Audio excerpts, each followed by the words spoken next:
You are completely ignoring the precision of that August 1st generic drug post. He's not ranting. He is laying out a specific timeline with a penalty for noncompliance. Some number percent, then the tariff will be raised to 100%, and eventually 200% thereafter. That sounds like a threat only if you ignore the fact that we are currently in the 2-year window where it is zero. The market knows he can't enforce a 100% tariff on generic drugs without causing immediate inflation, so they shrugged at his 200% figure just as I expected. They didn't shrug. The volatility is in the setup. He explicitly stated this is done to reshore generic pharmaceutical production into America, and he's already claiming facilities are being built at a level never seen before. That capital reallocation takes place right now. Never seen before is his go-to phrase for everything, from the Afghanistan war with 20 years to the Vietnam conflict lasting 19 years and 5 months. He lists dead soldiers in wars that ended decades ago as if it explains today's crypto swings. It does not. The war stats are context for his leverage, but look at the budget push. He is telling House Republicans to vote yes on the Save America Act and says he is watching the vote very closely. That creates a binary outcome that traders cannot ignore. He's also sharing an image of a DHS document claiming over some number, 0 non-citizens are illegally registered.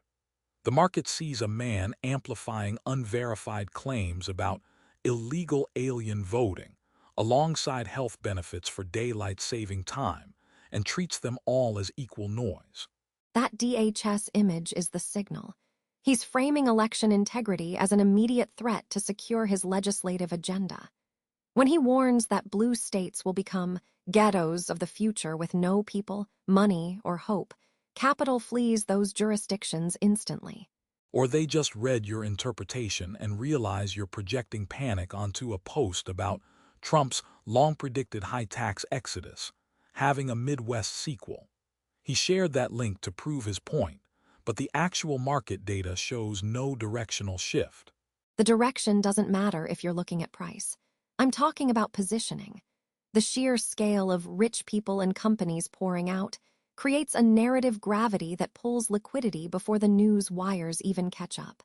Narrative gravity is just a fancy term for your inability to distinguish between a political screed about savages executing innocent protesters and actual economic data. He posted a photo of an 18-year-old executed in Iran right next to his tax claims. That emotional volatility is the catalyst. When he contrasts that tragedy with allowing direct flights to Lebanon because President Aoun has done a remarkable job, it signals a complete pivot in foreign risk assessment. That moves money faster than any earnings report. The market is too sophisticated to trade on your interpretation of his mood swings between war crimes and airline routes. They just see the chaos you call signal as a statistical flatline that happens every time he posts, "Make America Great Again." You are missing the point, because when he puts a specific figure like 100% on the table for generic drugs, it forces the entire supply chain to price in that risk immediately.